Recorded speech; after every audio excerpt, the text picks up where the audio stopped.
नमस्कार, मैं हूं आलोक त्रिपाठी और आज हम बात करेंगे उत्तर प्रदेश सरकार के cabinet minister doctor Sanjay Nishad से। डॉक्टर साहब, आपका बहुत बहुत स्वागत है ईटीवी में। बहुत बहुत बधाई आपके टीवी चैनल को और दर्शकों को जी, आप अभी विदेश से लौटे हैं उत्तर प्रदेश में निवेश को आकर्षित करने के लिए तमाम देशों यात्रा करके, तो जरा अपनी यात्रा के विषय में हमें बताइए। पहले तो मैं उत्तर प्रदेश के शीर्ष नेतृत्व माननीय योगी जी को और देश के शीर्ष नेतृत्व माननीय मोदी जी को धन्यवाद और बधाई दूंगा भारतीय जनता पार्टी को कि एक सामान्य से जीवन जीने वाले गांव में रहने वाले व्यक्ति को अपने घर लगाया जिस तरीके से त्रेता में थे, और उत्तर प्रदेश और देश का एक ऐसा माहौल बनाया है कि जो अभी हम मैक्सिको, अर्जेंटीना और ब्राजील गए थे, ऐसे सभी मंत्री और जगह गए होंगे, सबने यहाँ के गुड गवर्नेंस की सराहना की और उन्होंने बताया कि एक तो जो हमारे भारतीय जो इन्वेस्टर हैं, खुद हमारे इंडस्ट्री जो एंटरप्रेन्योर हैं, खुद उद्यमी इस देश को छोड़कर दूसरे देश में अपने पैसे लगाए हैं, उन लोगों ने विशेष सराहना की कि नहीं, अब एक ऐसा माहौल बन गया है कि अब हम लोग खुद ही अपने पैसे को अपने देश में कुछ न कुछ लगाएंगे। तो ऐसे में एक अच्छा होता है कि अपने देश की जनता को बधाई दूं कि ऐसे नेतृत्व को स्वीकार किया कि जिन्होंने इस गुड गवर्नेंस देने में हम लोगों ने मदद की और एक ऐसा माहौल बना उत्तर प्रदेश का, एक ऐसा सिनेरियो है कि जिससे लोग अपना पैसा, क्योंकि पहले के विधानसभा क्या था और आज के विधानसभा में बहुत अंतर है। अब एक डॉक्टर, इंजीनियर, वकील, उद्यमी, पीएचडी, पोस्ट ग्रेजुएट, ग्रेजुएट, नौजवान, किसान, महिलाएं, ये आज के दिन में प्रदेश है और भय मुक्त वातावरण है जिसकी वजह से लोग पैसा लगाने के लिए तैयार हैं और निश्चित रूप से जो सरकार की हमारी जो सरकार की 1 ट्रिलियन जो इकोनॉमिक की जो लक्ष्य है वो पूरा होगा। जिन 3 देशों की यात्रा में आप गए, वहां से क्या एक मोटा मोटी कुछ संभावना आपको जताए कि कितना वहां से निवेश आ सकता है? कोई एक खाका जिस तरह का मिला आपको? देखिए, सबसे पहले तो अपने जिन उद्यमियों ने हम लोगों के इस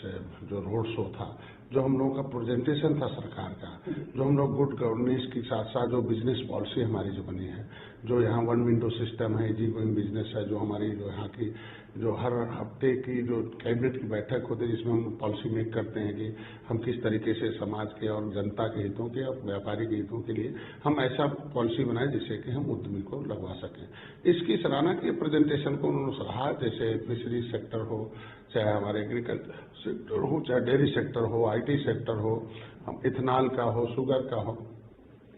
हर एक टेक्नोलॉजी का जो भी मैन्युफैक्चरिंग का सेक्टर हो, तो फूड प्रोसेसिंग का, हर सेक्टर के व्यापारी लोग मिले, वहाँ उद्यमी मिले और लोगों ने निश्चित रूप से उन्होंने कहा कि नहीं, हम लोग एक साधारण आज के दिन में हम आपके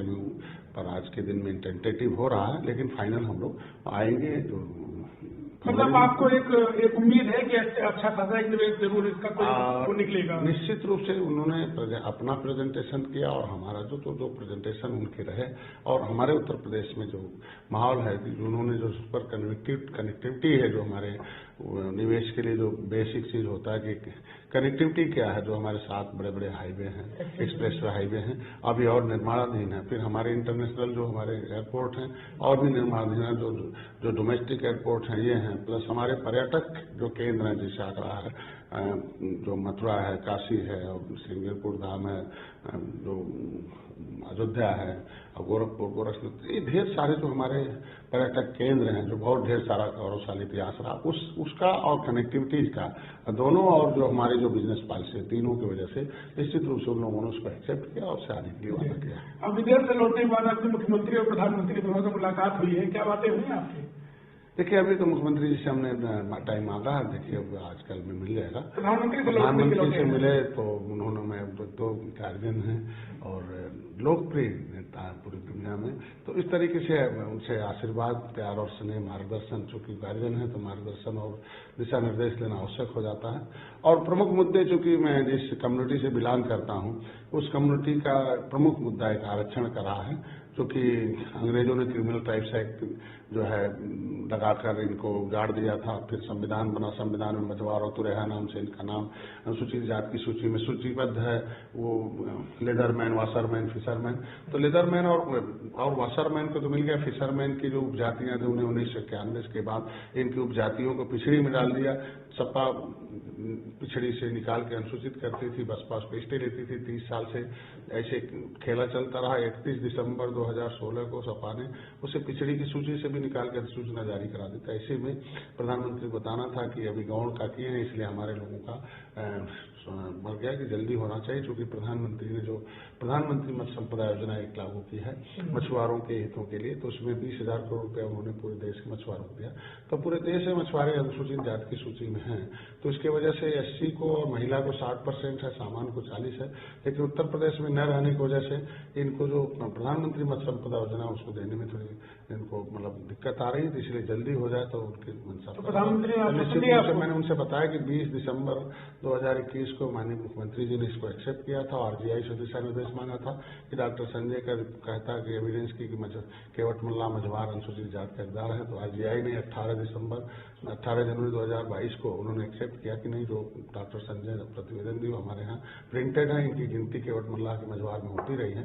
लेकिन नोडल विभाग इसका सामाजिक न्याय मंत्रालय है, इसलिए उसके ऊपर भेज दिया। तो मैंने उनसे कहा भाई सामाजिक न्याय मंत्रालय से हो जाए, तो उन्होंने आश्वस्त किया निश्चित रूप से जल्दी आपके मुद्दा निर्णायक तौर पर। आपने एक लंबा संघर्ष करके आप यहाँ तक पहुंचे हैं, बड़ी आपकी यात्रा जो है वो संघर्षों भरी रही है। लेकिन अभी जो स्थितियां हैं, अभी उपचुनाव निकला है, इस उपचुनाव को जो 3 सीटों के लिए हुआ, एक संसदीय सीट थी, 2 विधानसभा सीटें थी, तो जो एक सीट जो भाजपा की थी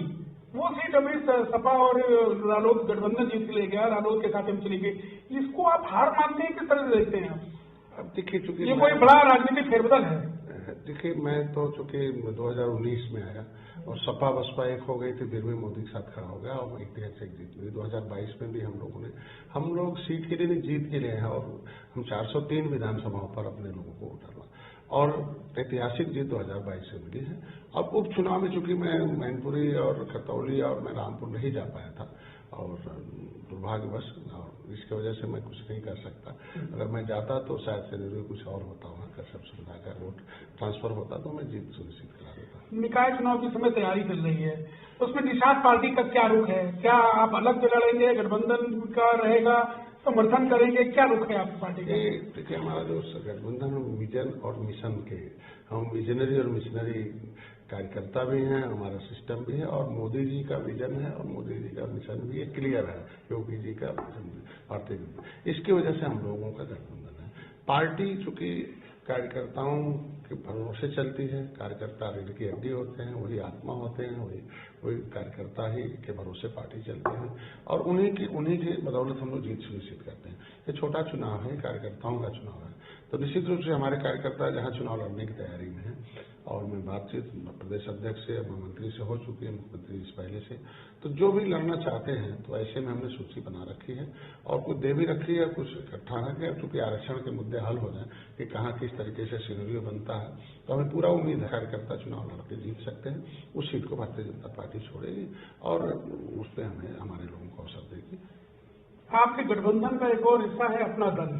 उन्होंने मांग रखी है कि जहां पर हमारे विधायक और सांसद हैं वहां से हम अपने कैंडिडेट उतारेंगे, क्या कुछ इस तरह की आपकी भी कोई मांग है? देखिए, हमारे तो कार्यकर्ता पूरे प्रदेश में हैं,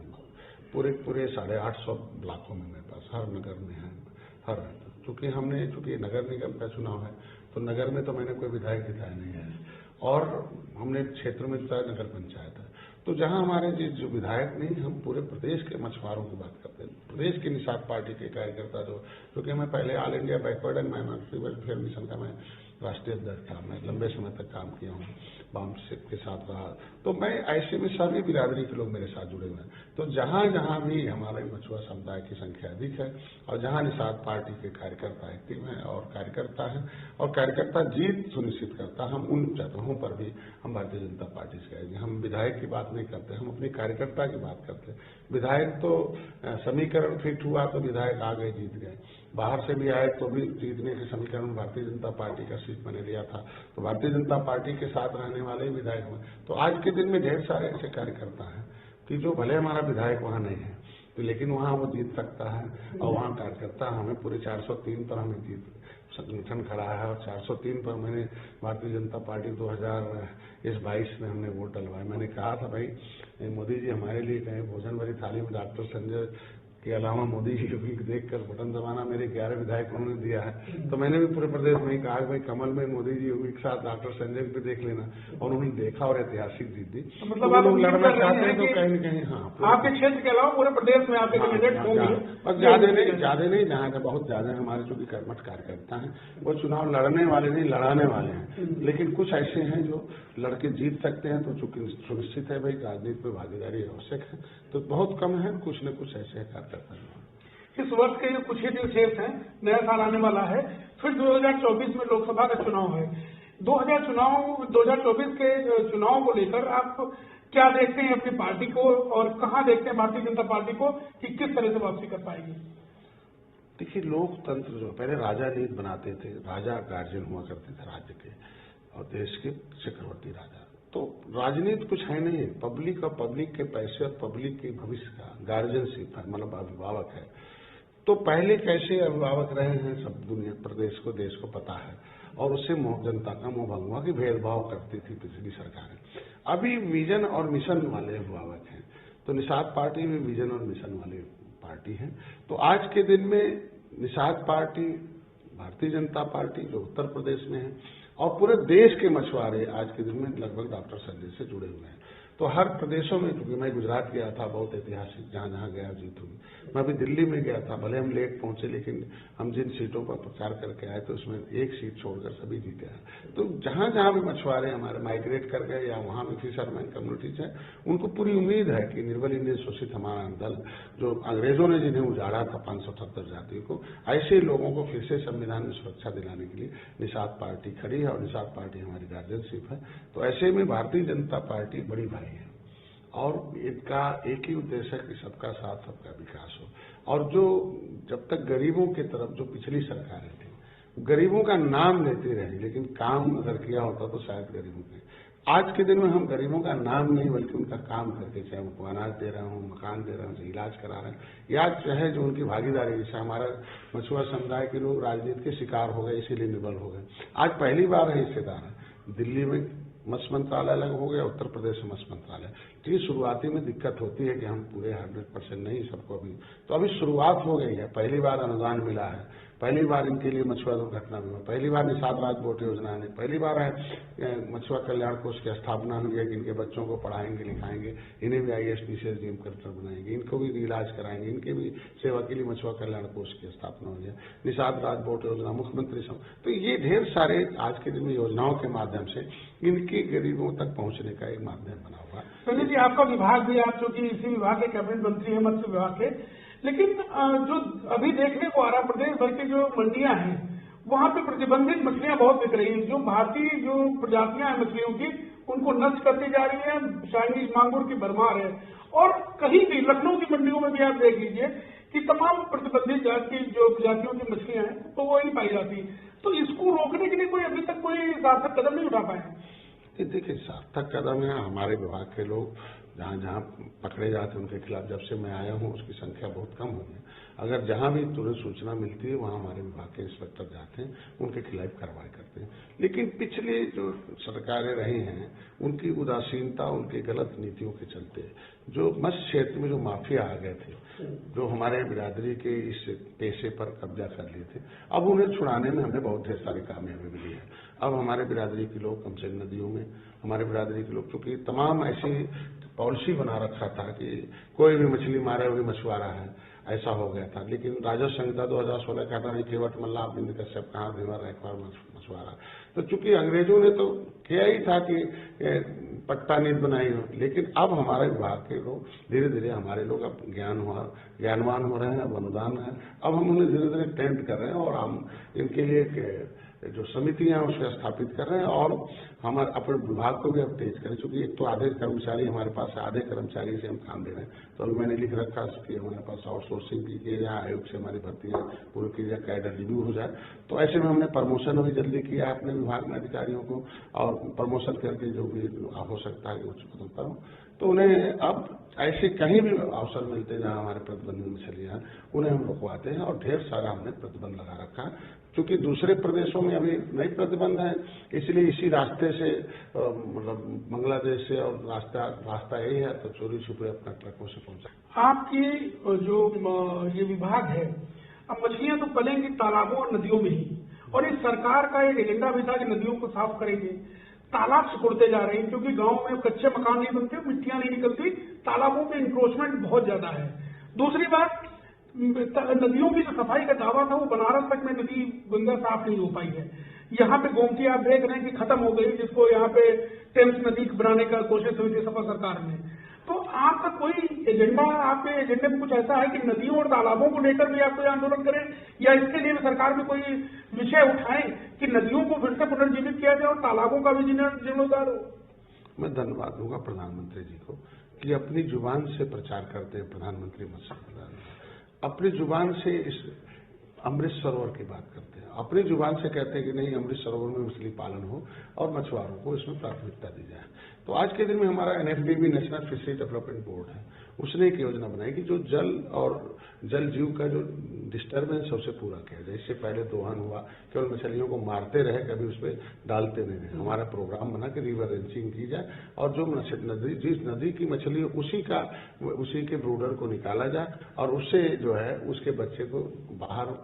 रेयरिंग यूनिट में बढ़ाकर, बड़ा फिंगरलिंग बनाकर, बड़ा मछली बनाकर उसे नदी में डाला जाए, जिससे वो जल्दी बढ़ जाए। इसके लिए करोड़ों करोड़ों मछलियां हम लोगों ने अभी नदियों में प्रभावित किया, उसे रिवर रेंचिंग का एक प्रोग्राम बनाया। लगभग सारी जो बड़ी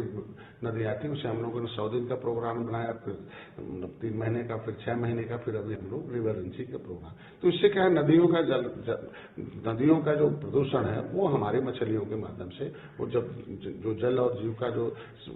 बैलेंस है, जैसे वो आपके पास सही है, लेकिन जो नाले गिर रहे हैं, इसको ये विषय पे तो निश्चित रूप से उसके लिए मैं